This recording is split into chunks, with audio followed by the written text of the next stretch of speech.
Classes. आप देख रहे हैं इंडियन इकोनॉमी सीरीज। ठीक है, अब मैंने जो चैप्टर शुरू किया था, चैप्टर नंबर 1, मैंने उसका आपको बैकग्राउंड दिया था पिछली वीडियो में। मैंने कहा था कि this chapter is entirely about कि हमारी इकोनॉमी के हालात क्या थे on the eve of independence. ये ना एक स्टोरी के जैसा है, ये पूरा सब्जेक्ट स्टोरी के जैसा है कि क्या हालात थे और कहां से कहां हम पहुंचे।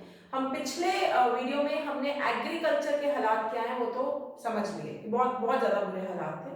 अब वहां 2 पॉइंट्स आए थे जो मैंने कहा था कि मैं सेपरेटली डिस्कस करूंगी अपनी एक वीडियो में। ये 2 पॉइंट्स क्या थे? एक जमींदारी सिस्टम और दूसरा फोर्स्ड कमर्शियलाइजेशन ऑफ एग्रीकल्चर। अब एक क्वेश्चन आता है कई बार कि व्हाई वाज एग्रीकल्चर स्टैग्नेंट, मतलब हमारे यहाँ इतनी जमीन, इतने farmers, 85% of population engage in agriculture, फिर भी प्रोडक्टिविटी जीरो। जीरो तो नहीं कहूंगी, खैर बहुत ही कम। ऐसा कैसे हो गया यार? ऊपर से स्टैग्नेंट थी, बढ़ती ही नहीं थी, ग्रोथ ही नहीं थी, जहां थी वहीं की वहीं फंसी रहती थी। तो ऐसा क्या हो गया? तो इस कहानी के 2 कैरेक्टर्स हैं, 2 विलन्स एक्चुअली, इसको ऐसे समझते हैं। 2 विलन्स हैं इस कहानी के। एक है जमींदार, जमींदारी सिस्टम। देखो जमींदार खराब नहीं थे, वो जो सिस्टम बना दिया था वो बहुत खराब था, उसने एग्रीकल्चर को तकरीबन खत्म कर दिया। ऑन द अदर हैंड हमारे पास था कमर्शियलाइजेशन, लेकिन जबरदस्ती, मतलब जबरदस्ती पैसे कमाओ भाई, जबरदस्ती अपनी जमीनें दे दो, ये सीन चल रहा था। इस चक्कर में क्या हुआ कि एग्रीकल्चर में कोई ग्रोथ नहीं हुई, अटक गया।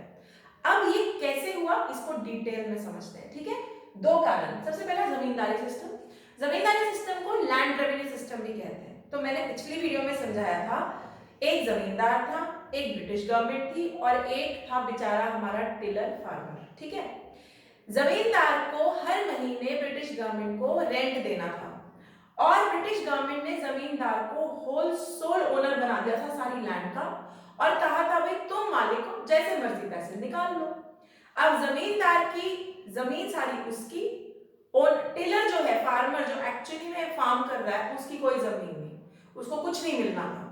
उसका काम था जमीन पे काम करना, मेहनत करना, and at the end of the year या जब उसका पैसा, जब उसका सारी उपज आ गई, तब जमींदार के कर्म उस पे था, वो रहमो करम पे, कि अगर जमींदार का दिल करेगा तो पैसे देगा, नहीं करेगा तो नहीं करेगा।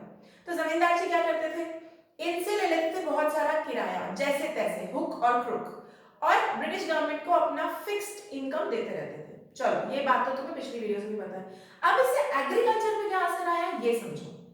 जब टिलर को, यानी जो एक्चुअली में फार्मिंग कर रहा है, उसको ना तो कॉस्ट ऑफ इनपुट मिल रहा है, याद करो माइक्रो कॉस्ट ऑफ इनपुट मतलब कुछ चीजों की लागत लगती है, खेती करने में भी कुछ चीजों कुछ पैसा लगता है, ना तो वो पैसे दे रहा है जमींदार।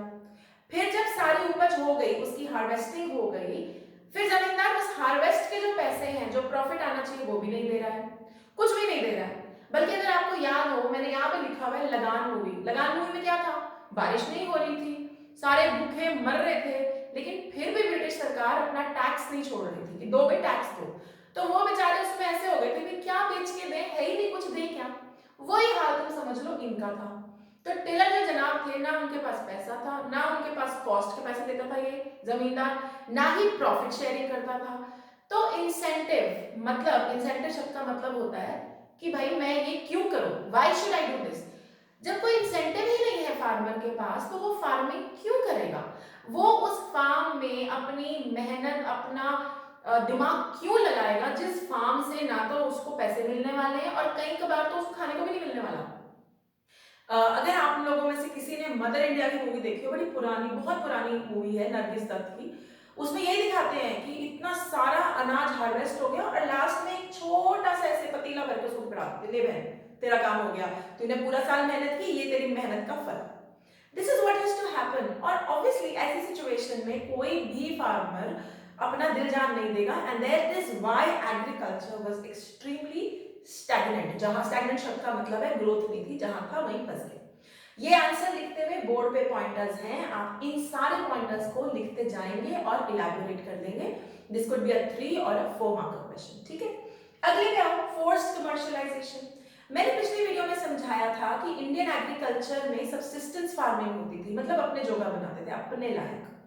Commercialisation was not on the cards, कहीं पे कमर्शियलाइजेशन की बात नहीं थी। लेकिन अंग्रेजों ने क्या किया, अपने फायदे के लिए जबरदस्ती कमर्शियलाइजेशन करवाई। मैंने पिछली वीडियो में बताया था ये इंडिगो फार्मिंग के लिए हुआ, और इंडिगो डाइज में यूज होता है, और इंडिगो जहां पे लग जाए वहां की सारी फर्टिलिटी उस लैंड की खत्म हो जाती है। तो देखो बेचारा इंडियन फार्मर अपने लायक बनाता था उस फार्म से, अपने लायक बनाने से एटलीस्ट उसे अपने खाने पे, अपनी फैमिली के नीड्स पे खर्चा नहीं करना पड़ता था। आ गए थे ब्रिटिशर्स, उन्होंने बोला नहीं नहीं ये भी छोड़ दो, ये लैंड भी हमें दे दो, और अगर कोई नहीं मानता था तो उससे जबरदस्ती करके अंगूठा लगवा के लैंड अपने पास कर लेते थे, या उसको बोलते थे तुम्हें अगर उगाना है तो इंडिगो ही उगाना है, ठीक है। अब कई बच्चे बोलते हैं ठीक है मैम इंडिगो उगाया, पैसे भी तो दे रहे हैं। नहीं भाई, इसको ऐसे समझो, अगर किसी चीज की कीमत आज की डेट में 50,000 रुपीज है, और मैं तुम्हें कहूं जबरदस्ती कि तुम इसको 5,000 में लो, तो क्या तुम लोगे? नहीं लोगे। उनके साथ यही हो रहा था, इतनी महंगी चीज इतने सस्ते दामों में, जैसे हम इंग्लिश में बोलते हैं ना पीनट्स फॉर इट, पीनट्स दे दिए उनको और अंगूठा लगवा के लैंड खींच लिया। ब्रिटिशर्स ने ऐसा इसलिए किया बिकॉज उन्हें कैश क्रॉप चाहिए था, जिससे उनकी द ब्रिटिश इंडस्ट्रियल रेवोल्यूशन को सपोर्ट मिले, उसका रॉ मटेरियल यहां से जाना था, and they were least bothered about कि इससे इंडियन एग्रीकल्चर पे उस समय पे क्या फर्क पड़ेगा, उन्हें तो अपना मतलब से था। इस कारण से भी जो एग्रीकल्चर में लोग थे वो बेचारे फूड क्रॉप्स उगाना चाहते थे, उनसे जबरदस्ती होती थी, उनका लैंड छिनता था। इस कारण से भी एग्रीकल्चर हमारे देश में स्टैग्नेंट था। Okay, so we were stuck because of these two reasons. Are we clear कि हमारे यहाँ एग्रीकल्चर स्टैग्नेंट क्यों था? Okay great. अब जो अगला टॉपिक है वो हम अगली वीडियो में करेंगे। Okay, thank you.